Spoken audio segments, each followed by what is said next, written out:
زمانے کی قسم تمام انسان خسارے میں ہے، سوائے ان کے جو ایمان لائے، جنہوں نے نیک عمل کیے، جنہوں نے ایک دوسرے کو حق کی نصیحت کی، جنہوں نے ایک دوسرے کو صبر کی تلقین کی۔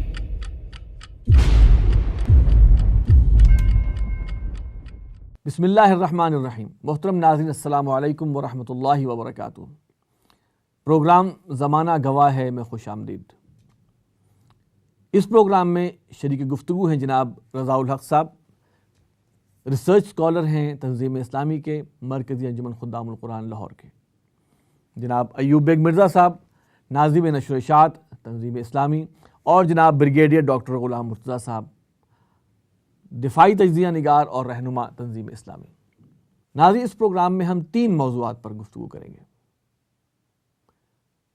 توہین رسالت قانون 295C کے حوالے سے پاکستان پر پھر UN کا دباؤ ہے، اور اس دباؤ کی کیا وجہ ہے، اس پر ہم بات کریں گے۔ نمبر 2، OIC کا اجلاس ہوا اور اس میں اسرائیل کے خلاف جو قرارداد ترکی نے پیش کی وہ کیوں منظور نہ ہوئی، اس کو دہشت گرد قرار دینے کی قرارداد کیوں منظور نہ ہوئی، اور اس جو کانفرنس ہوئی ہے اس کا کیا احوال ہے، اس پر بات ہوگی۔ اور سب سے آخر میں ہم MMA جس کی بحالی کا باقاعدہ اعلان ہو گیا اور 5 جماعتیں سامنے آ گئی ہیں، ان کے حوالے سے بات کریں گے کہ ان کا یہ 5 جماعتوں کا اتحاد انتخابات میں دینی حوالے سے کیا پیش رفت اس میں ہوگی اور کیا بہتری کا معاملہ ہو سکے گا۔ آئیے گفتگو کا آغاز کرتے ہیں۔ میرا سوال رضا الحق صاحب آپ سے ہے کہ گزشتہ دنوں میں ایک اور جو ڈیمانڈ آئی ہے یونائٹڈ نیشنز کے جو انسانی حقوق کے جو کونسل ہے، کونسل برائے انسانی حقوق، کہ 295C کا جو قانون ہے اس کو ختم کیا جائے۔ یہ پھر ایک دباؤ ہماری حکومت پر ہے، اس کے بارے میں آپ یہ بتائیے کہ یہ دوبارہ دباؤ کیوں آیا، اس کی کیا وجہ ہے اور اس کی کیا تفصیل ہے؟ بسم اللہ الرحمن الرحیم۔ دیکھیے آصف صاحب، آپ نے ایک ایسا کویسچن کیا ہے جس کی تاریخ بہت پرانی ہے۔ انفیکٹ 1948 میں جب یونائٹڈ نیشنز نے Universal Declaration of Human Rights اس کا ایک انڈورس کروایا تھا، اور بہت ساری کنٹریز نے اس کو ریٹیفائی کیا، یعنی اس کو مان لیا، اس کے اوپر سگنیچر کر دیا، اور آہستہ آہستہ یہ چیز چلتی آئی۔ اور میرے پاس اس وقت لسٹ موجود ہے، تقریباً 111 پوائنٹس ایسے ہیں جس پہ پاکستان نے سائن کیے ہوئے ہیں، ہر پوائنٹ پہ۔ جی ایگزیکٹلی، پاکستان اس کے اوپر سگنیٹری، یعنی جسے کہتے ہیں ریٹیفیکیشن پروسیس کا پاکستان حصہ ہے۔ ٹھیک ہے، ضروری نہیں ہے ہر ملک جو ہے وہ ہر شک کو یا ہر کنونشن کو ریٹیفائی کرے، لیکن ہم نے 111 پوائنٹس یا نکات ایسے ہیں جن کو کنونشنز بھی آپ کہہ سکتے ہیں، کووننٹس بھی کہہ سکتے ہیں، ان کے اوپر ہم نے سگنیچر کیا ہوا ہے۔ تو ہمارے اوپر ایک طرح سے وہاں پہ یہ ایک چیز بائنڈنگ بن جاتی ہے پھر کہ ہم ان پر عمل کریں، کیونکہ ہم نے سائن کر دیا ہوا ہے۔ ٹھیک ہے، اچھا، اب وہ دیکھنے میں جو ہے ان کے نام جو ہیں وہ بہت بنائن، بڑے سمپل سے نظر آتے ہیں، اور کوئی بھی نہیں کہے گا کہ اس کے اندر کوئی بری بات ہے۔ مثال کے طور پہ میں آپ کو پڑھ کے دکھا دیتا ہوں۔ ایک یہ ہے international convention on the elimination of all forms of racial discrimination, کہ نسلی بنیاد کے اوپر ایک دوسرے سے کوئی ڈسکریمنیشن نہ کی جائے۔ بظاہر تو یہ بالکل کلیئر کٹ بات ہے، لیکن ہم دیکھتے ہیں کہ ایک طرف اسرائیل جو ہے وہ اپارتھائڈ اسٹیٹ کے طور پر عمل کرتا ہے، دوسری طرف آپ دیکھیں نسل پرست ریاست ہے، بالکل انڈیا کا بھی یہی حال ہے۔ تو لیکن اسرائیل اس پہ سگنیٹری نہیں ہے۔ انڈیا نسل پرست تو نہیں ہے، انڈیا تو وہ جو ہے مذہبی جنونیت میں ہے۔ جی ایگزیکٹلی، اس وقت اور مذہب کے ساتھ ساتھ دیکھیں نا، وہاں پہ کاسٹ سسٹم بھی تو ہے نا ایک جو چلتا ہے، تو وہ اس کے اندر بھی وہ چیز آتی ہے۔ ہمارے اوپر وہ یہ کرتے ہیں کہ اس کو جب اپلائی کرتے ہیں تو ایز کمیونٹی جو پرسیکیوٹیڈ ہے، جسے وہ کہتے ہیں، خاص طور پہ جب کوئی ایسی چیز کا نام آتا ہے جو ریلیجن کے ساتھ لنک کرتی ہے اور مسلمانوں کے جذبات کے ساتھ لنک کرتی ہے، اس کے اوپر وہ زور دینا شروع کر دیتے ہیں۔ بلاسفیمی ان کے سامنے ایک بہت بڑا ایشو ہے، اور وہ چاہتے ہیں ہر صورت میں یہ ریپیل ہو جائے، ختم کر دیا جائے اس کو۔ تو وہ اس پیرائے کے اندر اس چیز کو لے آتے ہیں، اور پھر وہ کہتے ہیں کیونکہ آپ نے سگنیچر کیے ہوئے ہیں اس لیے آپ کے اوپر یہ بائنڈنگ ہے۔ آپ کو یاد ہوگا چند دن پہلے ہم نے ایک پروگرام کیا تھا، اس میں یونیورسل جو پیریوڈک ریویو پروسیس ہے اس کی بات ہوئی تھی کہ ایک رپورٹ کوئی ہر 3-4 سال کے بعد ہر ملک کی حکومت پیش کرتی ہے. ساتھ جو وہاں یونائٹڈ نیشنز کی ہیومن رائٹس کاؤنسل ہے وہ اس کے اوپر کچھ اپنا مواد پیش کرتی ہے کہ وہاں پہ ہیومن رائٹس کی کیا کنڈیشن ہے. اور پھر N G Os, civil society جو کہ زیادہ تر ایسی ہیں فورن فنڈڈ اور زائنسٹ فنڈڈ، بہت ساری. آپ کو ایگزامپل دینے کی ضرورت، دیکھیں اوپن سوسائٹی جو سوروس کی جو یہاں پہ کام کرتی ہے، اب تو اس کو بند کر دیا گیا ہے، لیکن وہ اس کا کام ہی یہ تھا، یہ LGBT رائٹس، اس کے اوپر گے رائٹس کے اوپر وہ سارا کرتے تھے اپنا کام.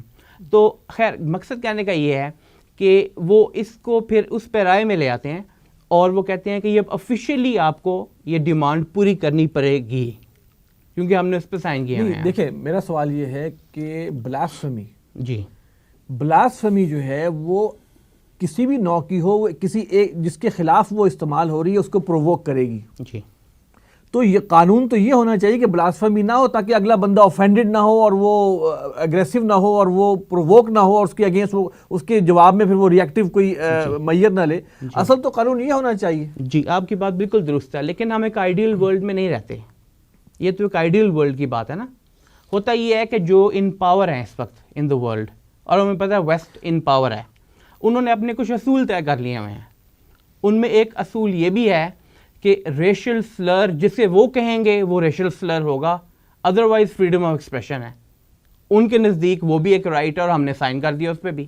جی میں تھوڑا سا اس میں رکوں گا. ڈاکٹر صاحب میں آپ کے پاس سیدھا آتا ہوں. دیکھیے یہ جو اخلاقیات کی جو معیار کا تعین کر رہی ہے یونائٹڈ نیشنز یا ویسٹ جو کر رہا ہے، کیا اسی کے پاس اختیار ہے کہ یہ اخلاقیات کے معیار طے کرے کہ بھئی بلاسفیمی جو ہے وہ اس پہ کوئی پابندی نہیں ہونی چاہیے، خلاف فطرت جو اعمال جو حرکتیں یا جو اپنا گیز اور لیسبینز کا معاملہ ہے وہ بالکل عام ہونا چاہیے؟ یہ اختیار ان کو کس نے دے دیا کہ یہ ان چیزوں کے وہ معیارات طے کریں؟ بسم اللہ الرحمن الرحیم. ڈبل سٹینڈرڈز ہیں ان لوگوں کے اصل میں. وہ بھی ایک تو یہ کہ حالات کے ساتھ ان کا مطلب معاملہ تبدیل ہوتا چلا جا رہا ہے. آج سے سب سے 50 سال پہلے امریکہ میں بھی جو خواتین، امریکہ میں کیا پورے ویسٹ میں جو خواتین تھیں وہ بڑا ایک، ہم نے نہیں کہا، اگر اپنی زبان میں کہیں تو ساتر لباس پہنا کرتی تھی. پرانی بات 50 سال سے زیادہ میں کہہ رہا ہوں، زیادہ پرانی بات بھی نہیں ہے. چلیں آپ 70 سال لے لیں، بڑا مطلب ایک لانگ ڈریس ان کا گاؤن ہوتا تھا اور بڑے بڑے سر بھی ایک وہ اب جو ہے اسکارف بھی تھا یا ہیڈ تھا، کوئی ہیڈ کورنگ مطلب تھی، مردوں کے لیے بھی تھی عورتوں کے لیے بھی تھی. بہرحال اب ان کے ڈبل سٹینڈرڈ ہیں. بلاسفیمس لا کی جو بات کر رہے ہیں آپ دیکھیں، ہمارے ہاں وہ توہین رسالت کا جو لا ہے اس کو ریپیل کروانا چاہتے ہیں. جی محمد رسول اللہ صلی اللہ علیہ وسلم جو نبی اکرم صلی اللہ علیہ وسلم افضل الانبیاء ہیں، ان پر اگر مطلب ایک تو ہمارا مطلب مذہبی جذباتی لگاؤ ہے اس کو بھی آپ چھوڑ دیں. یعنی ایک مقدس ہستی کے خلاف کوئی بات کہی جائے تو کوئی ایکشن نہ لیا جائے، کوئی لا نہ ہو، جبکہ ان کے ہاں وہ اینٹی سیمیٹزم، یعنی کسی یہودی کے خلاف کوئی بات کر جائے تو وہ فوراً اینٹی سیمیٹزم اس پہ آ جاتے ہیں کہ جی ایک نسل کے خلاف بات کی گئی. حالانکہ بنیادی طور پر مسلمان تو اینٹی سیمائٹ ہو ہی نہیں سکتا، کیونکہ مسلمان بھی حضرت ابراہیم کو جد امجد مانتے ہیں. سامی النسل ہے نا اینٹی سیمیٹ، جو مطلب ان کو کہا جاتا ہے نا. تو جس طرح تمام انبیاء جو تھے وہ حضرت نوح کے بعد سام کے بیٹے کی اولاد میں آئے، اور حضرت ابراہیم کے بعد تو اللہ تعالیٰ نبوت رکھی، حضرت ابراہیم کے اس میں رکھ دی، نسل میں رکھ دی. تو مسلمان تو ان تمام انبیاء کا ماننے والا ہے، لہذا مسلمان تو اینٹی سیمیٹزم کر ہی نہیں سکتا. لہذا لیکن وہ کسی یہودی پر اس کو چسپاں کرتے ہیں اور اس کے خلاف ان کے آپ ہولوکاسٹ پہ بات نہیں کر سکتے.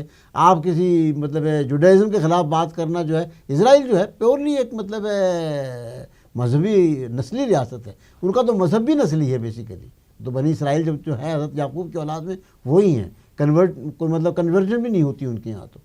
تو وہ تو ڈبل سٹینڈرڈز کی بات ہے کہ مطلب اخلاقیات کی جہاں تک آپ نے بات کی ٹرمینالوجی، تو یہ آپ آج کل اب حالانکہ تمام جو بھی ابراہمک ریلیجنز رہے ہیں ان میں مطلب ہومو سیکسولیٹی جو ہے وہ بہت بڑا گناہ رہا ہے، لیکن اب آج کل اس کو جس طرح پروموٹ کیا جا رہا ہے اور وہ فری سوسائٹی اور فری اسپیچ اور لبرلزم کے اس پہ، اور وہ اس ملک کو لبرل ماننے کو تیار نہیں ہے. بلکہ امریکہ میں تو اپنے ملک پر تنقید ہوتی ہے کہ جی اسکینڈینیوین کنٹریز جو ہیں صحیح معنوں میں تو لبرل، سویڈن ہے، ناروے ہے، جہاں پر کہ بالکل آزادی ہر قسم کی. ہمارے ہاں تو ابھی لاز جو ہیں وہ پوری طرح تمام اسٹیٹس میں نہیں بنے ہوئے، کچھ اسٹیٹس میں ہیں، کچھ اب فیڈرل جو ان کی گورنمنٹ ہے وہ اس طرف آ رہی ہے، لیکن وہ اپنے ملک کو بھی تنقید کرتے ہیں. اچھا بیگ صاحب، اس میں میرا ایک چھوٹا سا سوال ہے کہ پاکستان نے دھوکے میں آ کے سائن کر دی؟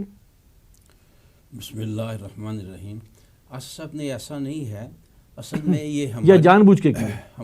میں عرض کرتا ہوں نا، ہماری بیوروکریسی، ہمارے سفارت خانے اور ہمارا وزارت خارجہ جو ہے اس کے افسران کی یعنی حد درجے کی نااہلی، غفلت اور غیر ذمہ دارانہ رویہ ہے جس کی وجہ سے یہ نوبت آتی ہے.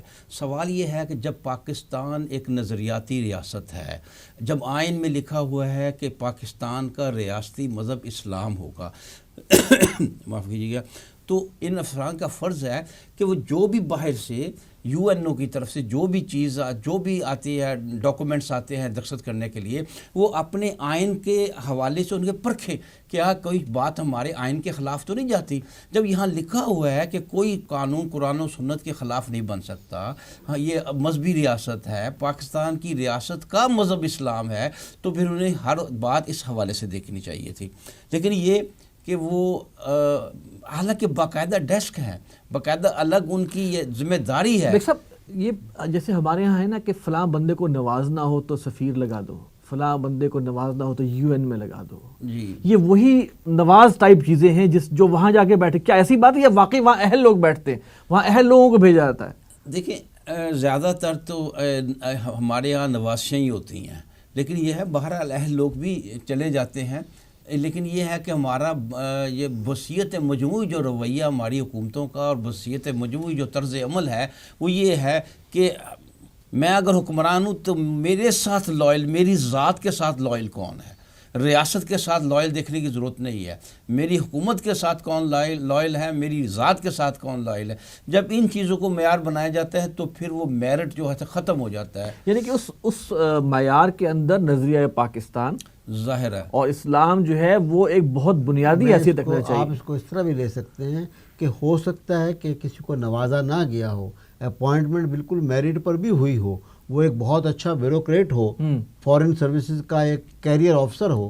لیکن ہمارے یہاں ایک پرابلم اور ہے. ایک تو یہ کہ ہمارے یہاں فارن سروسز میں اور ان ایلیٹ کلاسز میں بہت سے ایسے لوگ ہیں جو خود ذات میں بھی لبرل ہیں، مطلب ویسٹ تھاٹ سے وہ اوور پاورڈ ہیں، اور ان کے لیے یہ چیزیں جو ہیں اگر وہ ان کو پڑھ بھی لیں تو دے گو along with it، مطلب ان کو کوئی اس میں فرق محسوس نہیں ہوتا، وہ اس میں کوئی چیز وہ ڈفرینشیٹ نہیں کر سکتے. یہ بات درست ہے. پھر ہماری حکومتوں کو اس قسم کے مسائل پیش آتے ہیں نا، جو حال ہی میں ختم نبوت کے حوالے سے پھر کس بری طرح حکومت پسپا ہوئی، بلکہ بچھ گئی، ختم ہو گئی، اس کی ریٹ ختم ہو گئی.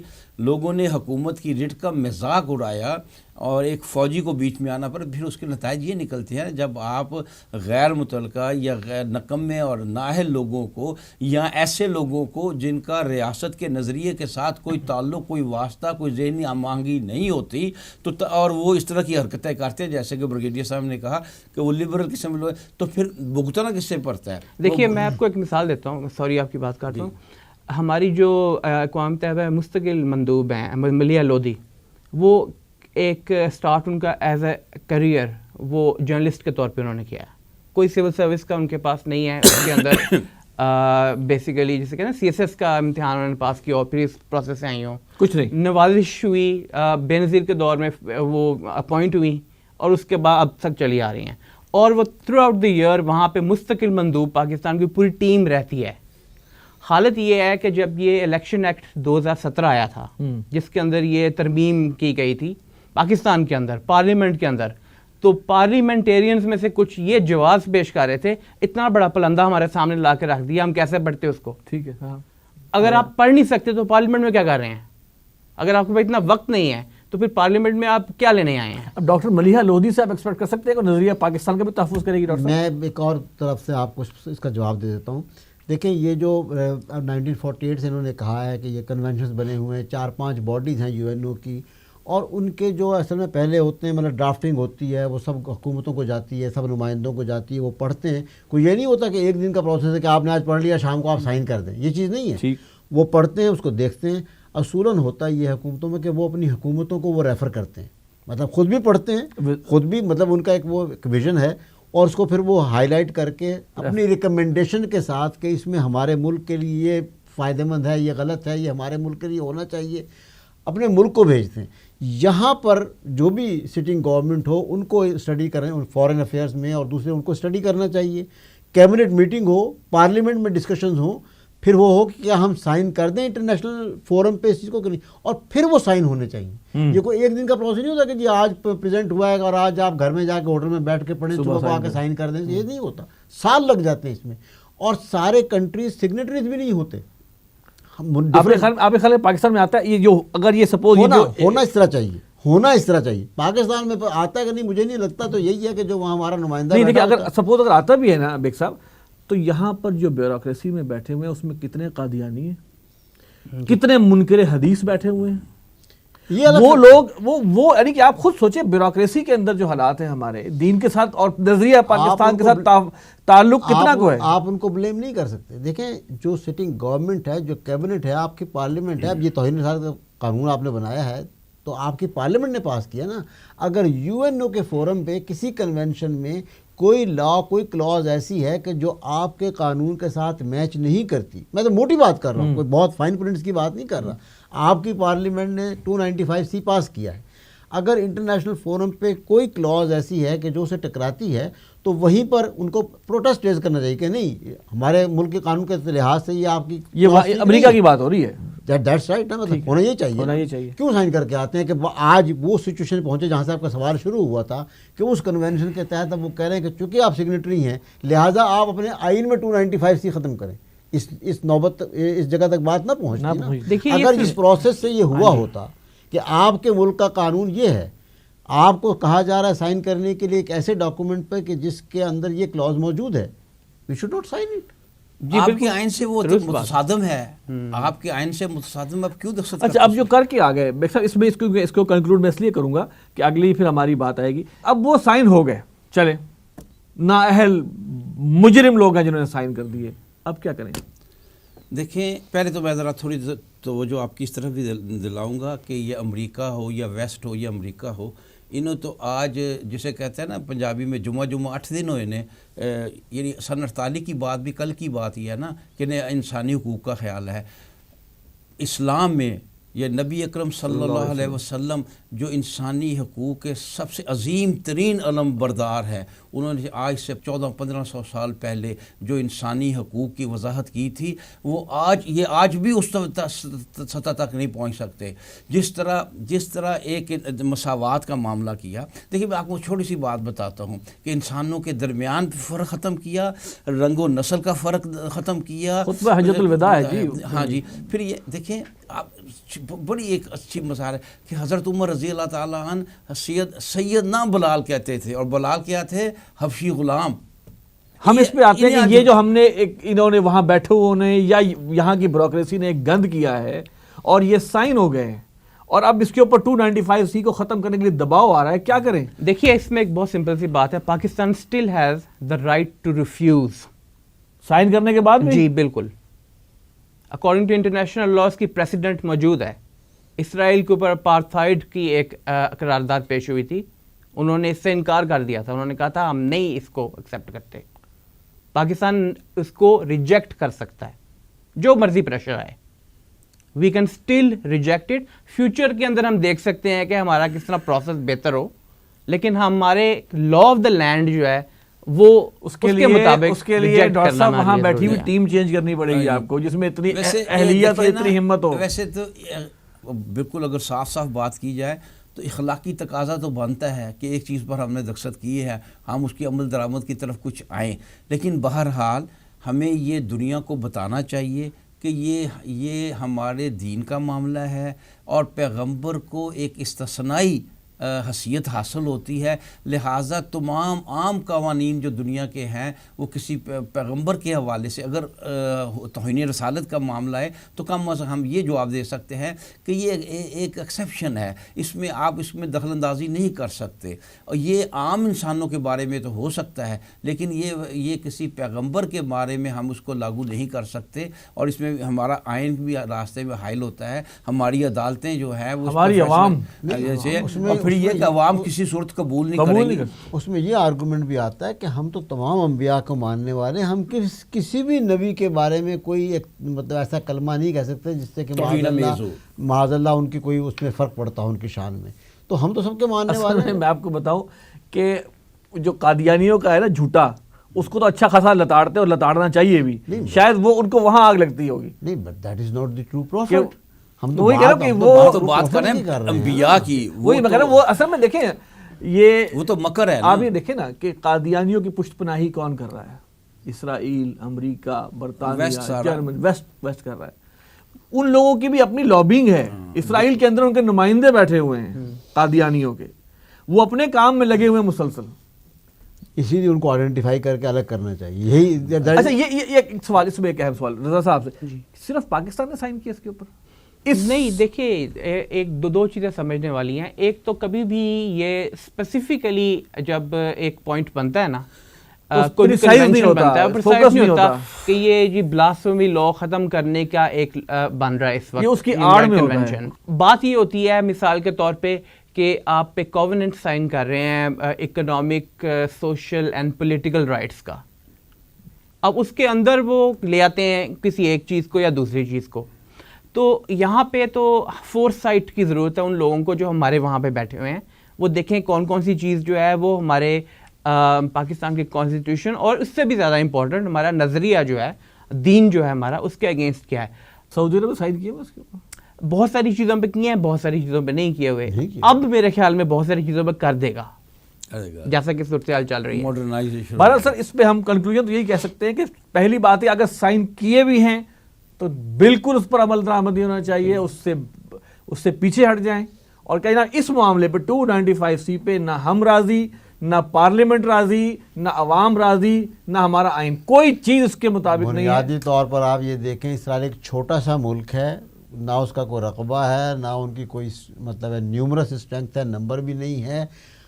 جو جنرل اسمبلی کے UNO کی بے انتہا سینکڑوں قراردادیں ہیں جن کی وہ کھلم کھلا خلاف ورزی کر رہا ہے, اور جسٹ بیکاز کہ امریکہ کی پشت پناہی اس کو حاصل ہے, اس کے خلاف کوئی اگر بنتی ہے تو امریکہ ویٹو کر دیتا ہے, نہ بھی ویٹو کرے ابسٹین کر جاتا ہے اور اس پر بائنڈنگ نہیں ہوتی. تو بیسیکلی یہ مائٹ از رائٹ والی پالیسی ہے. یہ ریٹرن اس کی بھی مطلب وہ بھی ریٹرن بےایمانی ہے, 111 چھوڑ وہ 1011 بھی بن جائیں تو اس کے فرق نہیں پڑتا. صحیح کہہ رہے ہیں. ٹھیک ہے. ایوب ایک صاحب, ترکی میں اردوغان صاحب کی کوشش سے OIC کا اجلاس ہو گیا یروشلم کو اسرائیل کا دارالحکومت بنانے کے خلاف. OIC organisation of Islamic countries, بہت بڑا نام, کیا نکلا اس میں سے؟ دیکھیے اس میں کوئی توقع بھی نہیں تھی. ایسا نہیں ہے کہ ہمیں کوئی توقع تھی, اس لیے کہ ہم نے ساری صورتحال, سارے ماضی اور حال کے جو ہماری تاریخ ہے اس حوالے سے دیکھنا ہے نا کہ مسلمان ممالک کی اس وقت پوزیشن کیا ہے, حیثیت کیا ہے, حیثیت کیا ہے, پوزیشن کیا ہے. اور خاص طور پر یہ ہمارا جو عرب ورلڈ ہے, یہ تو یہ میں سمجھتا اس میں کوئی جھجک نہیں ہونی چاہیے کہنے میں کہ وہ تو ویسٹ کے آگے, خصوصاً امریکہ کے آگے اسرائیل کے حوالے سے سجدہ صاف کر چکا ہے. وہ تو پسپا بری طرح ہو چکے ہیں. وہ تو ان میں سے ہر ملک جو ہے اب جس طرح ایک وقت ہوتا تھا کہ اسرائیل کا نام لینا ایک گالی تھی, اسرائیل ایک باقاعدہ ایک ناجائز ریاست سمجھی جاتی تھی. آج ہمارے عرب ممالک جو ہے وہ ایک دوسرے سے آگے بڑھ کر اسرائیل کو تسلیم کرنے کا معاملہ, اسرائیل کی حمایت حاصل کرنے کا معاملہ. اور ستم برائے ستم دیکھیے کہ سعودی عرب کے ایک شہزادے بیان دیتے ہیں کہ اگر آج اسرائیل اور فلسطین کے درمیان جنگ ہوئی تو ہم اسرائیل کا ساتھ دیں گے. وہ تو سنا ہے واپس بھی لے لیا تھا اس نے بیان. نہیں, اس نے واپس اس طرح نہیں لیا تھا, کچھ تھوڑی سی اسے ترور مرور کی تھی اس کی, باقاعدہ واپس نہیں لیا. لیکن یہ آپ دیکھیے کہ اگر سعودی عرب اس مسئلے پر اور مصر عرب کے اس مسئلے پر, عرب کے مسلمانوں کے اس مسئلے پر OIC میں آتے ہی نہیں, ان کے ہیڈز آتے ہی نہیں ہے, تو ان کے نزدیک اس کی اہمیت کیا ہے, اور امریکہ اور اسرائیل اس کا کیا اثر قبول کرنا ہے. اگر ترکی نے کیا ہے, ٹرکی ویسے یا پاکستان نے کیا ہے یا ٹرکی نے کیا ہے, تو یہ وہ مدعی سست گواہ چست والی بات. ترکی نے, اردوغان نے لیڈ تو لی, اور اس کے جس طرح کے بیانات اردوغان کے آ رہے ہیں وہ بڑے قابل تحسین ہیں. لیکن کیا ترکی نے اسرائیل کے سفیر کو باہر نکالا کہ نکل جاؤ؟ یہ ایک بہت سوالیہ نشان ہے اردوغان کی کارکردگی پر، خصوصاً اسلام کے حوالے سے. لپ سروس لگتی ہے آپ کی، نہیں ورنہ کم سے کم آپ کہتے ہیں ہم آپ سے ناراض ہیں، جائیں آپ دیکھیے سفارت خانہ بند کریں. دیکھیے عین ممکن ہے کہ وہ وقت بھی آ جائے، لیکن میں کہتا ہوں کہ اس اردوغان نے اپنی تقریر میں یہ کہا تھا کہ اسرائیل کو ایک دہشت گرد ریاست قرار دیا جائے. اگر مشترکہ اعلامیہ میں اگر باقی ممالک اس بات متفق ہو جاتے، راضی ہو جاتے اور مشترکہ اعلامیہ میں یہ بات آ جاتی کہ اسرائیل ایک دہشت گرد ریاست ہے، تو میں سمجھتا ہوں ایک تو اسرائیل کا امیج بہت بری طرح خراب ہونا تھا، دوسرا یہ کہ اس کے بعد نیکسٹ سٹیپ یہ ہوتا لاجیکل ہوتا کہ اب ایک دہشت گرد ریاست سے ٹرکی کس طرح اپنے سفارتی تعلقات رکھے. لیکن جب کسی کے کان پر جوں ہی نہیں رہیں گی، سب وہ نشستند گفتند اور برخاستند کا معاملہ رہا ہے، اور مطلب لوگوں نے یہ دیکھا کہ یہ کسی قابل نہیں ہے، کوئی ایسا قدم اٹھانے کی پوزیشن میں نہیں ہے. حالانکہ اٹھا سکتے ہیں، یہ ضروری نہیں ہے کہ ابھی تمام عرب ممالک یا امت مسلمہ جو ہے وہ امریکہ کے خلاف جنگ کا اعلان کر دے. اس کی ضرورت نہیں ہے. اس جنگ کے بغیر بھی ہو سکتا ہے، بارودی جنگ کے بغیر بھی ایسی جنگ لڑی جا سکتی ہے، اکنامک وار لڑی جا سکتی ہے، ڈپلومیٹک وار لڑی جا سکتی ہے، جس کی بنا پر امریکہ کو پسپا ہونا پڑتا. ڈاکٹر صاحب یہ بتائیے گا سوری کہ یہ اس ترکی کی اس خواہش کا اظہار مشترکہ اعلامیہ میں کیوں نہیں ہوا؟ نہیں، ترکی نے تو کہا تھا کہ اسرائیل کو ایک دہشت گرد ریاست دیا جائے، لیکن بات یہ ہے کہ وہ تو مطلب حالانکہ وہ ہوسٹ بھی تھا، اس نے مطلب ہوسٹ بھی کیا استنبول میں، لیکن وہ جو جوائنٹ کمیونیکے ایشو کیا گیا ہے اس میں اس کو مطلب جگہ نہیں دی گئی. چلیں وہ بھی ایک الگ بات ہے. جو بات جوائنٹ کمیونیکے ہوا بھی ہے اس کا جو ایک مین پوائنٹ تھا کہ جی وہ سیکورٹی کونسل کی ایک میٹنگ بلائیں گے اور وہاں پر اس مسئلے کو پیش کریں گے، وہ ہو گیا اور امریکہ نے اس کو ویٹو کر دیا قرارداد کو کہ واپس نہیں لے گا. وہ ختم ہو گئی بات، بس اتنی سی بات تھی. دیکھیں ایک وزن ہوتا ہے. 57 مسلمان نیشن سٹیٹس ہیں، ان کا اس وقت دنیا کی پالیٹکس میں جو بھی پولیٹیکل چیس بورڈ ہے اس میں ان 57 ملکوں کی کوئی حیثیت نہیں. بڑے ریچ ہیں، بہت امریکہ سے دوستیاں بھی ہوں گی، ویسٹ سے بھی دوستیاں ہوں گی، رشیا سے بھی دوستیاں ہوں گی، سب ہوں گی، لیکن نہ وہ G5 میں، نہ G7 میں، نہ G11 میں، مطلب ہے کوئی پوچھتا نہیں ہے ان کو، کوئی سے نہیں ہے. OIC بنائی 57 سٹیٹس بیٹھی، ان میں سے 18 کے ہیڈ آف دی سٹیٹس گئے، باقی کے ہیڈ آف دی سٹیٹس نہیں گئے. کمیونیکے سائن کیا، اس کمیونیکے میں انہوں نے پہنچ گئے سیکورٹی کونسل میں، وہاں 14 ملکوں نے اس کے حق میں مطلب ووٹ دیا. امریکہ نے اکیلے نے ویٹو کر کے اس کو زیرو کر دیا. That's all. یہ آپ کی حیثیت ہے بے ایمانی. اور کیوں نہیں ہوا کوئی جوائنٹ کمیونیکے؟ کیوں نہیں ہو سکتا؟ OIC بیٹھے ہوئے ہیں، ایران بھی آ گیا، مطلب ہے اب سعودی عرب اس وجہ سے نہیں آیا کہ ایران کو ہیڈ آف دی اسٹیٹ آئے، حسین روحانی صاحب پہنچ گئے، لہٰذا انہوں نے وہ نہ سعودی عرب نہ مصر UAE ان حکومتوں کے کوئی ہیڈ آف دی اسٹیٹ نہیں گئے. بڑے لو لیول فنکشنریز کو انہوں نے بھیج دیا، وہ ویٹیج کم ہو گئی. وہ امریکہ کو صاف بتانا چاہتے تھے نہیں بھائی نہیں، ہم اس پہ احتجاج بھی نہیں کرتے، ہم اس پہ زبانی احتجاج بھی نہیں کرتے، ہم آپ کے اتنے لائل ہیں اور آپ کے مفادات کا اتنا تحفظ کرنا چاہتے ہیں کہ ہم اس پر زبانی احتجاج کرنے کو بھی تیار نہیں ہے. اور کسی نے کہا ہے، شاید درستی ہو، کہ عین ممکن ہے کہ امریکہ نے یہ اعلان کرنے سے پہلے سعودی عرب سے مشاورت کی ہو.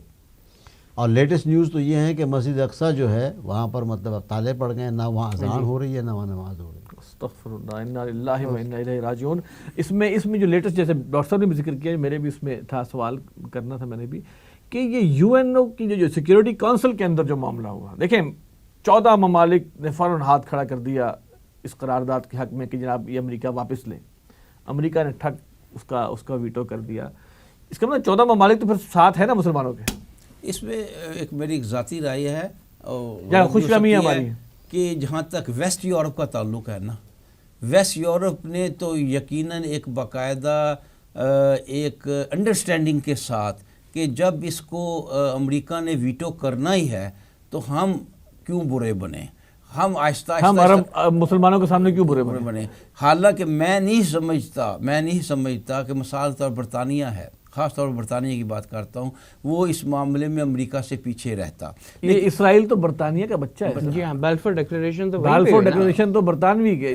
ہاں لیکن اب وہ انصاف پسند بنتے ہیں نا، وہ کہتے ہیں ٹھیک ہے وہ ہم نے تھوڑا سا ایک طرف زیادہ وزن ڈال دیا تھا، now we are trying to be neutral. پہلی بات ہے یہ ویٹو کہاں کی انصاف پسند دیکھیں، یہ کس جمہوریت سے نکلا ہے؟ سیکورٹی کاؤنسل 15 نہیں، اصل میں 5 ممالک ہے، باقی تو اس کے نان پرماننٹ ممبرز ہوتے ہیں. پرماننٹ ممبرز کی بات ہے، اس میں رشیا اور چائنا ایک سائڈ لے کر کبھی لے لیتے ہیں. چائنا نے ایک اعلان کیا بھی ہے کہ ایسٹ جیروسلم جو ہے وہ فلسطین کا کیپٹل ہونا چاہیے. یہ بڑا دیکھیں اگر اعلان بھی کیا ہے تو اس کی تعریف کرنی چاہیے، اس کو اپریشیٹ کرنا چاہیے کہ چائنا کا یہ بیان آیا ہے. جی اس کا بیان آیا ہے کیونکہ وہ عرب ملکوں کے ساتھ. لیکن جو امریکہ کا اگریسو جواب آیا کہ ہم یاد رکھیں گے جن لوگوں نے ہمارے خلاف، جن ملکوں نے کیا، یعنی کہ اس وقت وہ جسے کہتے ہیں بگ ٹوٹ دوڑ رہے ہیں، دنیا کو لے جانا چاہ رہے ہیں اس نہج پر یا اس اینڈ پر کہ جہاں پہ کہ فلیش ہو اور پھر تباہی مچے. ٹرمپ کے بارے میں بہت سارے لوگ پریڈکٹ کرتے ہیں کہ یہ دنیا کو بھی ایک مطلب جہنم کے اندر جھونک رہا ہے، خود اپنے کنٹری کو بھی، اپنے ملک کو بھی جہنم میں جھونک رہا ہے. ساتھ امریکہ بھی ڈی سٹیبلائز ہوگا، اس کے بعد سٹیبل نہیں رہ سکتا ایسے فیصلے کر کے جو کہ کسی کے ہاتھ میں. دیکھیں نا، ریسسٹ فیصلے ہیں بہت سارے امریکہ کے اندر بھی. نہیں دیکھیں، اسرائیل کے حوالے سے تو امریکہ کی طویل ہسٹری ہے کہ اس کے خلاف ہر چیز کو اس نے ویٹو کیا ہے.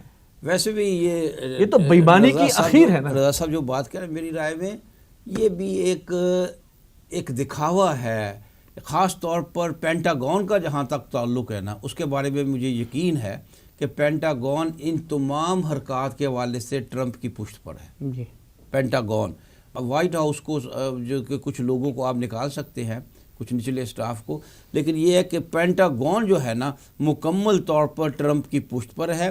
اور ہم نے دیکھا ہے چند پچھلے 20-30-40 سالوں میں کہ چلتی بالآخر امریکہ میں پینٹاگون کی ہے. وائٹ ہاؤس بھی اس کی مانتا ہے، اور اب تو وائٹ ہاؤس جو ہے وہاں پینٹاگون کا گھوڑا بندھا ہوا ہے ٹرمپ کی صورت میں. ٹھیک ہے جناب، اس کے اوپر تھوڑا سا ایک بلکہ آپ سے کویسچن ہے آپ لوگوں سے. وہ جو اسلامک IMCTC ہے، اس کا اس میں کیا رول ہے؟ وہی رول ہے جو OIC کا رول ہے، یہ جواب دیا جا سکتا ہے. نہیں وہ اس کا تو دیکھیں اس کے موڈس آپرینڈی میں، اس کے مقاصد میں، اس کے آبجیکٹیوز میں ایسی چیزیں ڈالی نہیں گئی. اس میں تو اس کا واحد یہ ہے کہ جناب جو موجودہ حکمران ہیں ان کا تحفظ، ان کی کرسیاں بچاؤ، اور جن لوگوں کو امریکہ دہشت گرد قرار دے دے ان کے خلاف چلے جاؤ. اور امریکہ کو یہ حق ہے کہ جسے چاہے دہشت گرد قرار دے دے. امریکہ جس کو چاہے دہشت گرد، بیسیکلی تو یہ ہے فی الحال، جس پر ہم پھر دوبارہ انا للہ و انا الیہ راجعون کہہ سکتے ہیں. ایوب ایک صاحب، MMA کا باقاعدہ اعلان ہو گیا احیاء کا. 5 بڑی جماعتیں جو دینی جماعت، مذہبی جماعتیں جن کو ہم کہیں، وہ ایک سٹیج پر ایک پلیٹ فارم پہ اکٹھی ہو گئی، جبکہ اس سے پہلے MMA اس سے کہیں بڑا اس کا دائرہ تھا، تقریباً 20 جماعتیں تھیں. پہلی بات تو یہ بتائیں، یہ 20 سے شرنک ہو کے 5 کی ہوئیں، اور یہ 5 جو ہو گئیں تو ان کا امپیکٹ کیا ہوگا الیکشن میں؟ دیکھیں، کیونکہ شرنک اس لیے ہوئی ہیں میری رائے میں، کیونکہ پہلی جو MMA بنا تھا اور وہ اس کا انجام جو ہوا تھا وہ اچھا انجام ایک دوسرے سے لڑ جگر کر ہوا تھا. JUI جو F ہے اس پر الزام لگا تھا کہ اس نے مفادات زیادہ حاصل کیے ہیں، لہٰذا اور ان الزامات لگانے والوں میں ایک اس زمانے میں جماعت اسلامی بھی تھی، لیکن جماعت اسلامی واپس آ گئی ہے، شاید اس لیے کہ دوسری طرف کوئی راستہ نظر نہیں آیا. تو اس وقت اس میں ایک دفعہ پھر اس اتحاد کے دلہا جو ہے وہ فضل الرحمان ہیں، اور ساتھ جماعت اسلامی ہے، اور اس اسلامی تحریک، یہ تحریک نفاذ جعفریہ نے اپنا نیا نام رکھا ہے. اور یہ جماعت JUP ہے، اویس نورانی والی، جمعیت اہل حدیث ساجد میر صاحب والی، یہ ہے جماعتیں صرف اس میں. اور یہ معلوم یہ ہوتا ہے کہ باقی جو جماعتیں ہیں انہیں آن بورڈ لینے کی کوشش کی ہے، لیکن باقی جماعتیں نہیں آئیں. لہٰذا آپ نے لفظ استعمال کیا بڑی جماعتیں. میرے خیال میں بڑی جماعت ووٹ لینے کے حوالے سے یا نشستیں حاصل کرنے کے حوالے سے تو کسی درجے میں JUI ایف ہے جو صرف کے پی کے میں اور بلوچستان میں کچھ نشستیں حاصل کر سکے گی. اس کے علاوہ ہر حلقے میں جماعت اسلامی کے پاس چند ہزار ووٹ ہیں جو کسی کو یعنی جتا سکتے ہیں یا ہرا سکتے ہیں. اس کے علاوہ کوئی جماعت اس پوزیشن میں نہیں ہے. جتا سکتے ہیں, ہرا سکتے ہیں, یا اس کی وہ ضمانت بچا سکتے ہیں, اب یہی کچھ کر سکتے ہیں. لہٰذا میری رائے میں کہ تو ایم ایم اے اس دفعہ بہت کمزور بنی ہے. برگیڈ صاحب کیا خیال ہے؟ سمیع الحق صاحب نے اپنا رشتہ جوڑ لیا پی ٹی آئی کے ساتھ. جی ہاں, وہ تو خیر ویسے بھی ان کا جے یو آئی ایف کے ساتھ اکٹھے نہیں بیٹھ سکتے, اور چونکہ کے پی کے حکومت میں مین جو ایڈورسری ہیں تحریک انصاف کے وہ ہیں جے یو آئی ایف والے یا اے این پی والے ہیں کسی دوسرے درجے میں, لہٰذا وہ مطلب ایک قدرتی ان کا اتحاد جو ہے وہ جے یو آئی ایس کے ساتھ ان کا ہو گیا اور وہ ہے. لیکن اصل میں جو چیز ہم بات کر رہے ہیں نا, جب 2002 میں ایم ایم اے جو بنی تھی اس وقت ایک خاص پس منظر تھا. امریکہ نے مطلب ہے وہ 9/11 کے بعد دفاع افغانستان کونسل بنی تھی, اور اس کے بعد یہ الیکشن جو کیے گئے تھے تو اس میں ایم ایم اے ایک تو یہ کہ تمام دینی جماعتیں جو مذہبی جماعتیں تھیں ان اکثریت اس میں شامل ہو گئی تھی. کوئی چھوٹی موٹی جماعت باہر رہ گئی تو میں کچھ کہہ نہیں سکتا. اور اس وقت ایک فضا تھی اس موقع کے لحاظ سے, لہٰذا اس وقت ان کو ایک پذیرائی ہمارے دوست جو صوبے ہیں کے پی کے اور بلوچستان میں حاصل ہوئی, اور وہاں انہوں نے کچھ سیٹیں حاصل کر لیں جس کی بنیاد پر کے پی کے میں حکومت بنائی, اور بلوچستان میں ہر کولیشن گورنمنٹ ہی تھی. اینی وے وہاں پر ہمیشہ کولیشن گورنمنٹ ہوتی ہے. تو یہ کہ ان کا ہے. اب جو یہ بن رہی ہے ایم ایم اے, یہ بڑی رد و قدا کے بعد بنی ہے. ایف اینڈ بٹس بہت لگے ہوئے تھے. جے یو آئی جو جماعت اسلامی کا کے پی کے میں تحریک انصاف سے اتحاد تھا, جے یو آئی ایف کا فیڈرل گورنمنٹ میں پنجاب میں نواز جی کے ساتھ تھا. اب ان دو مطلب وہ بھی دو ڈیفرنٹ پولز تھے, دو مین جماعتیں جو ہیں. اب انہوں نے بڑا 1 مہینہ کا ٹائم لیا, اور اب بھی جو کمیونیکے ہے اس میں یہی ہے کہ جی کچھ عرصے کے بعد وہ اپنی جو اتحادی جماعتیں ہیں ان سے الگ ہوں گی تو پھر ایم ایم اے بنے گی. لہذا مجموعی طور پر کیس جو ہے ایم ایم اے کا وہ کمزور ہو گیا, اور اب لگتا یہ ہے کہ اب اتنی سیٹیں بھی جو ہیں مطلب بہت مشکل ہیں کہ دوبارہ اس کے علاوہ بھی دیکھیں ابھی کچھ اور آؤٹ اسٹینڈنگ, سوری آپ کی بات کر رہا ہوں میں, آؤٹ اسٹینڈنگ ایشوز ہیں. فاٹا کا جو معاملہ ہے وہ اس کے اوپر ڈائیورجنٹ ویوز ہیں مختلف جماعتوں کے جو ایم ایم اے کے اندر ہیں, اور جو جتنا بیڈ بلڈ ان کے درمیان پچھلے کچھ عرصے میں ہو چکا ہوا ہے, ایک دوسرے کے خلاف جو زبان استعمال ہوئی ہے, تو ایک لگتا نہیں کہ جس طرح ہوتا ہے نا ایک جڑی ہوئی جماعتیں ایک دوسرے کے ساتھ, ہاف ہارٹیڈ سی ایفرٹ ہے. جب کوئی اور رستہ نظر نہ آئے تو سوئنگ ووٹ لینے کے لیے کہ کہیں نہ کہیں سے کچھ سیٹیں مل جائیں. 2002 میں ایک اور بات, ایک مختلف بات اور بھی تھی کہ مشرف تھا چیف ایگزیکٹو صدر جو بھی تھا وہ, اور امریکہ کا معاملہ افغانستان میں چل رہا تھا. مشرف کو اب نظر آ رہا تھا کہ شاید امریکہ اس کی پشت سے ہاتھ اٹھا لے, لہٰذا میں سمجھتا ہوں کہ ایم ایم اے کو 2002 میں مشرف نے خوب سپورٹ کیا, اور نشستیں حاصل کرنے میں مشرف کا بھی ان کو تعاون تھا. کیوں مشرف نے ایسا کیوں کیا؟ اس لیے کہ وہ امریکہ کو دکھانا چاہتا تھا کہ پاکستان میں مذہبی انتہا پسند بڑھتے چلے جا رہے ہیں, اور اب وہ 2 صوبوں میں حکومت بنانے میں کامیاب ہو گئے ہیں. اگر آپ نے میری پشت سے ہاتھ اٹھایا تو اس کا نتیجہ یہ نکلے گا کہ یہ مذہبی انتہا پسند جو سارے پاکستان پہ غالب آ جائیں گے. یہ ایک چیز امریکہ کو دکھانا مقصود تھی, اس لیے جو 2002 میں لایا گیا. اتنی کامیابی وہ حاصل کر نہیں سکتے تھے, اور اس دفعہ ان کی کامیابی بہت ہی مشکوک ہے. بیگ صاحب یہ امر طے ہے کہ جنرل حمید گل مرحوم نے خود کہا تھا کہ آئی ایس آئی نے بنوائی تھی. مان گئے تھے نا, میں نے خود اس نے کہا تھا میں نے بنائی. اچھا, میں یہ سمجھتا ہوں کہ دیکھیں آئی ایس آئی نے اس لیے ایم ایم اے بنوائی تھی, ایک رائے ہو سکتی ہے کہ بھائی امریکہ کی سارے احکامات نہیں مان سکتے, ہم ان کو امریکہ کو دکھائیں بھائی 2 صوبوں میں ان کے ہے, ہم آپ کے تمام احکامات کی تعمیل نہیں کر سکتے. یعنی کہ اس طرح بنایا گیا. اس وقت بھی یہ جو ان کا مل بیٹھنا ہے, میرا خیال سے کہ اب یہ ان کے پیچھے سے ہماری جو آئی ایس آئی ہے شاید وہ ہٹی ہوئی ہے, اب اس لیے ہاف ہارٹڈ ایفرٹ ہو رہی ہے. لیکن یہ ہے کہ سر ہمیں الدین والنصیحہ, دین نام ہے خیر خواہی کا, ہمیں اس حوالے سے جو بھی چلے ہم کہتے ہیں دینی لوگ چلو ایک پلیٹ فارم پہ, چھوٹے سے پلیٹ فارم پہ اکٹھے ہوئے ہیں, ہمیں تحسین کرنی چاہیے نہیں کرنی چاہیے؟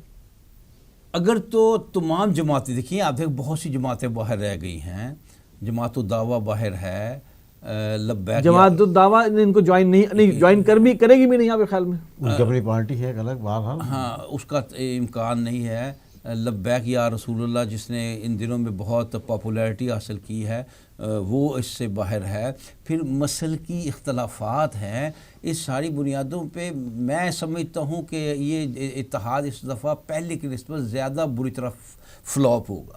یعنی کہ اگر یہ تمام لوگ جو دین کا نام لیوا ہیں، چاہے وہ کسی بھی فرقے سے ہیں، چاہے وہ اہل حدیث ہیں، چاہے وہ بریلوی ہیں، چاہے وہ دیوبندی ہیں، جب تک وہ کچھ چیزوں کو طے کر کے ایک پلیٹ فارم پہ نہ آئیں، اس وقت تک نہ تو یہ کامیابی حاصل کر سکتے ہیں، نہ ہی ان کا کوئی جسے کہتے ہیں کوئی سے بن سکتی ہے. ایک رائے ہے کہ یہ فرض کیجئے کامیابی حاصل کر بھی لے، آپ کے مطابق سب اکٹھے ہو جائیں، کامیابی حاصل بھی کر لیں، تب بھی یہ وہ اصل مقصد جو ہے، اصل مقصد تو یہ ہے نا کہ اسلام کو اس ملک میں نافذ کیا جائے، پاکستان کو اسلامی فلاحی ریاست بنایا جائے، تب بھی نہیں ہو سکے گا. اگر یہ انتخابات جیت بھی جائیں تب بھی نہیں ہو سکے گا، اس لیے کہ انتخابات جیت کر یہ صرف اپنی پوزیشن اسمبلی میں یا پارلیمنٹ میں بنا سکیں گے. کیا صرف اسمبلی قوت ہوتی ہے؟ آپ نے سپریم کورٹ کی قوت دیکھی ہے؟ آپ کو فوج کی قوت کا معلوم ہے. مصر میں مرسی کیوں ناکام ہوا؟ اس لیے ناکام ہوا کہ وہ صرف پارلیمنٹ میں تبدیلی لایا تھا، اور فوج نے تیسرے دن اس کو نکال باہر کیا. یعنی کہ ان کی تائید بھی حاصل ہو، اس کے بغیر ممکن نہیں ہے. جب تک عدلیہ، جب تک فوج، یہ سارے ادارے، جب تک وہ نہیں ہم آہنگی پیدا ہوگی، صرف پارلیمنٹ کچھ نہیں کر سکے گی. دیکھیں نا، ایم ایم اے کی حکومت 2002 میں تو تھی ایک صوبے میں، وہاں پہ کوئی سبسٹینشل اسلامک لا میرے خیال میں تو کوئی بھی نہیں آیا، خیر لیکن سبسٹینشل اسلامک لا تو کوئی بھی نہیں آیا، کوئی چینج نہیں آئی بڑی. یہ ایک ریولیوشنری پروسیس ہے جس کے تحت اسلامی نظام آ سکتا ہے. یعنی تحریک انصاف نے بھی جتنے کچھ کام فی الحال کر لیا ہے کہ ایم ایم اے کی حکومت میں اتنے بھی کام نہیں ہوئے تھے. مطلب اسلامی طرف پیش رفت جس کا ذکر رضا صاحب کر رہے ہیں وہ تو ایک بات ہے نا، لیکن کوئی ریفارمز بھی نہیں ہوئی تھی. وہ 5 سال کا مدت بالکل ضائع کی تھی. آخر میں آ کر حسبہ بل کا کیا تھا 4.5 سال کے بعد، وہ بھی جو تھا اس کا نہ سر تھا نہ پیر تھا. اور جبکہ ان کی موجودگی میں سلیبس بھی چینج ہوئے، چیزیں بھی نکالی گئیں. اس بات کی تو ڈاکٹر صاحب آپ تائید کریں گے کہ ہماری اسمبلی میں دین کا نام لیوا یا دینی جماعتوں کی موجودگی ضروری ہے. وہ نہیں ہوگی تو پھر تو کھل کے کھیلیں گے نا دوسرے لوگ. نہیں، میں اس سے متفق نہیں ہوں آپ کی بات سے. دیکھیں الٹا کیس کمزور ہوتا ہے. اگر پوری اسٹرانگ وائس نہ ہو، نہ تو خود کوئی بل پیش کر سکتے ہیں اور کسی بل کی مخالفت میں بھی اس طرح. چلیے اسٹرانگ وائس ہو پھر ٹھیک ہے. میں آپ کو مثال دے دیتا ہوں. مشرف کے زمانے میں یہ جو حدود آرڈیننس ریپیل بل تھا، کیا ایم ایم اے کی کارکردگی تھی؟ اگر ریزائن ہی دے دیتے تو اس کا وزن پڑتا، ایبسٹین کر لیا اور اس کو متفقہ پاس کروا دیا. یہ اس کا نتیجہ نکلا. باہر اگر دینی جماعتیں ہوں اور باہر سے ایک مطلب اسٹرانگ موومنٹ چلائی جائے تو حکومت جو ہے اس کا نوٹ. میں ضروری نہیں دے رہا کہ پچھلے یہ جو تحریک اس کی طرح کو دھرنا دے کر ایک غلط امپریشن دین کا قائم کیا جائے. میں اس کی پرامن دھرنا ہو سکتا ہے سر، پرامن طور پر بھی اگر مہم چلایا، جیسے کہ ہمارے یہاں توہین رسالت وغیرہ کے حوالے چلتی ہیں اور گورنمنٹ آج تک کوشش نہیں کر سکی، حالانکہ اتنا انٹرنیشنل پریشر ہے. تو وہ حدود آرڈیننس جو ہے اگر اسمبلی میں وہ موجودگی نہ ہوتی اور یہ سب لوگ باہر آ کر احتجاج کرتے تو وہ بل نہ پاس ہو سکتا جو حدود آرڈیننس کو ریپیل کیا گیا. بیگ صاحب یہ بات ڈاکٹر صاحب کی بات میں وزن ہے کہ وہاں پہ اگرچہ موجود تھے اور معتدبہ تعداد میں لوگ تھے اس وقت، جب الٹا نیگیٹو ایفیکٹ ہوتا ہے، خاص طور پر 2002 جی اسی کی بات ہو رہی ہے کہ اس میں معتدبہ تعداد موجود تھے اور یہ حدود آرڈیننس والا بل جو ہے یہ پاس ہوا. اور جے یو آئی ایف تو اس اسمبلی میں بھی موجود ہے. حمداللہ صاحب دیکھیں، اس میں حمداللہ صاحب نے کردار ادا کیا نا، آپ کے سینیٹر حمداللہ نے اپنی لیکن دیکھیں انہوں نے کیا. پھر جماعت اسلامی کے بھی ایک ایم این اے آئے. ایک بندہ، ایک سینیٹر یا ایک ایم پی اے اگر وہاں کرتا بھی اس کی وہ ویلیو نہیں بنتی نا. حمداللہ نے کیا. یہ بات کسی حد تک آپ کی درست ہے کہ کوئی رکاوٹ تو کسی منفی کام تو ہو سکتا ہے، کوئی رکاوٹ ڈالی جائے، کوئی مثبت کام نہیں ہو سکتا. ممکن نہیں ہے کہ یہ بل جو ہے یہ منظور کر لیا جائے، ان کی طرف سے بل پیش ہوا اور وہ منظور، یہ نہیں ہو سکتا. ہاں کوئی بل پیش ہوا، غیر اسلامی قوانین کو روکنے کے لیے تو وہ اپنا کردار ادا کر سکتے، لیکن بغیر آؤٹ سائڈ پریشر کے ممکن نہیں ہے. ہاں وہ نہیں ہو سکتا، اس کے بغیر ممکن نہیں ہے. اندر بھی پریشر ان کی طرف سے آئے، اٹھائی تو بات اندر سے، اور پھر باہر پوری قوم آپ کی جو ہے وہ کھڑی ہوئی. تو اس لحاظ سے ہم اگر ان گڈ فیتھ سمجھیں بیگ صاحب کہ ٹھیک ہے اگر یہ اکٹھے ہوتے ہیں، اللہ ان کو کامیاب کرے، آئیں وہاں پہ اور اپنا فرض ادا کریں، امر بالمعروف اور نہی عن المنکر کا فریضہ ادا کریں. بس یہ آپ کہہ سکتے ہیں کہ بالکل کچھ نہ ہونے سے کچھ بہتر ہے کہ کسی کے راستے میں رکاوٹ بن جائیں گے، بس اگر بن سکے تو. حقیقی طور پہ ان کو اپنی جو پرائرٹیز ہیں نا فوکس کرنی چاہیے ایک چیز کے اوپر. دیکھیے 2 کشتیوں میں سوار نہیں ہوا جا سکتا. ایک سسٹم موجود ہے، وہ سسٹم ٹرائی ہو چکا ہوا ہے اور تقریباً 70 سال سے وہ سسٹم چل رہا ہے، اس میں اسلامی نظام کی طرف کوئی پیش قدمی نہیں ہو سکی، پیریڈ. اب ایک دوسرا سسٹم کوشش کی جا سکتی ہے اس کے اوپر کہ ایک نان وائلنٹ ریولیوشنری موومنٹ کے تھرو جس میں سب آن بورڈ ہوں، جیسا کہ ختم نبوت کے معاملے میں جب سامنے آتی ہے بات تو اسمبلی کے تھرو وہ چیز نہیں ہوتی کیٹر اور اس کو رد نہیں کیا جاتا. وہ جب اسٹریٹ کے اوپر آتی ہے جو کانسٹیٹیوشنل رائٹ ہے، 1973 کانسٹیٹیوشن یہ رائٹ دیتا ہے آپ کو کہ آپ وہاں پہ مطلب اس کے اگینسٹ اپنی وائس کنسرن اپنا شو کر سکتے ہیں، لیکن نان وائلنٹ طریقے سے. جب وہ سب ایک چیز کے اوپر پریشر ڈالیں کہ یہاں پہ اسلامک قوانین جو کہ کانسٹیٹیوشن کہتا ہے کہ ہونے چاہیے پاکستان کے اندر، ان کو کیوں نہیں امپلیمنٹ کیا جاتا، تو ایک آواز زیادہ مؤثر ہوگی. نہیں وہ ٹھیک ہے آصف صاحب، جس اسمبلی نے قرارداد مقاصد پاس کی ہو، اس سے بہتر اسمبلی تو کوئی نہیں ہو سکتی. اس کی کیا پیش رفت تھی، عملی پیش رفت کیا تھی اسلام کی طرف. اس کا مطلب یہ ہے کہ صرف اسمبلی کے تھرو یہ کام ہو ہی نہیں سکتا.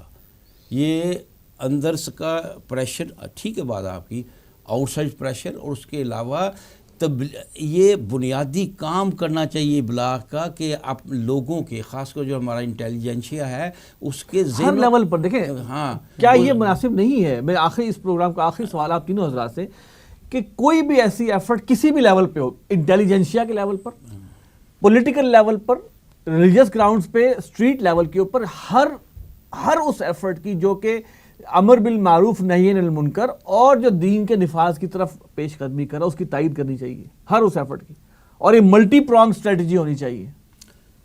دیکھیں اگر تو آپ اس میں شامل کر رہے ہیں نا کہ الیکشنز میں بھی حصہ لے کر اور اس کے ذریعے کرنا، تو میں آپ کو ایک بات بتا دوں کہ الیکشن میں حصہ لینے کی وجہ سے اسلام کی کاز کو نقصان پہنچتا ہے. میں ایک مثال دے دیتا ہوں، میں کوئی دلیل نہیں دیتا، آپ کو ایک ماضی کی مثال دیتا ہوں. آپ جماعت اسلامی کی مثال لیں. جماعت اسلامی کی ایک کسی زمانے میں اسٹریٹ پاور بڑی مشہور تھی اور وقت کی حکومت اس سے ڈرتی تھی، اس کی اسٹریٹ پاور سے. آج کیا ہے جماعت اسلامی کی اسٹریٹ پاور؟ وجہ الیکشنز میں حصہ لینا اور اس میں پے در پے ناکامی کو ہونا، اور تو عوام پہ بات کھل جاتی ہے، اور اس کا نتیجہ آج ان کی اسٹریٹ پاور بھی نہیں ہے. اگر یہ الیکشنوں میں حصہ لیتے رہے تو یہ جو باہر سے پریشر ڈال لیتے ہیں اس کے قابل بھی نہیں رہیں گے. بلکہ ہمارے ہاں ان دینی جماعتوں کے مختلف ناموں سے جو دینی جماعتیں وجود میں آئی ہیں اور سیاست میں آئی ہیں، مسلکی اختلافات اور فرقہ واریت بڑھی ہیں. یعنی یہ مسلکی اختلافات تو 1400 سال کی تاریخ ہم کہہ سکتے ہیں کہ ہے، بہت زمانہ وہ سے تھا. لیکن یہ الیکشن میں جو مذہبی ساتھیاں ہمارے اس ملک میں پچھلے یہ 50 سال میں، پچھلے بلکہ 40 سال میں، اس وقت سے یہ جب مذہبی جماعتوں نے سیاست میں آ کر انفرادی طور پر حصہ لینا شروع کیا، الگ الگ کینڈیڈیٹس کھڑے کیے، تو ہر ایک کو اپنا اسلام بھی الگ الگ پیش کرنا پڑا نا. میری طرف آپ کیوں آئیں، میرا اسلام ڈیفرنٹ ہے، آپ کا اسلام ڈیفرنٹ ہے، اور اس سے وہ جو شدت ہے اس میں منافرت میں، اس میں اضافہ ہوا، وہ ڈیوائیڈ مزید گہری ہوتی چلی گہری. اب اگر دوبارہ یہ اکٹھے ہو بھی رہی ہیں تو MMA کے نام سے الیکشن لڑتی ہیں، لیکن کسی ایک اسلام کی طرف پیش رفت نہیں ہے. چونکہ کسی ایک اسلام کی طرف پیش رفت نہیں ہے، لہٰذا کوئی اسلامی کلوز لا نہیں سکتے، کوئی اسلامی قانون بنانے کی پوزیشن میں نہیں ہے، ایسی ریفارمز کرنے کی پوزیشن میں نہیں ہے کہ اگر کسی صوبے میں ان کو میجورٹی حاصل بھی ہو جائے تو وہاں صحیح معنوں میں اسلامی نظام کی طرف پیش قدمی ہے. رضا الحق صاحب آپ کی تشریف آوری کا شکریہ، ایوب بیگ صاحب اور جناب ڈاکٹر صاحب آپ کی تشریف آوری کا شکریہ. ناظرین اس پروگرام کے بارے میں ہمیں رائے ضرور دیجیے گا. اگلے پروگرام تک کے لیے اجازت دیجیے. السلام علیکم ورحمۃ اللہ وبرکاتہ.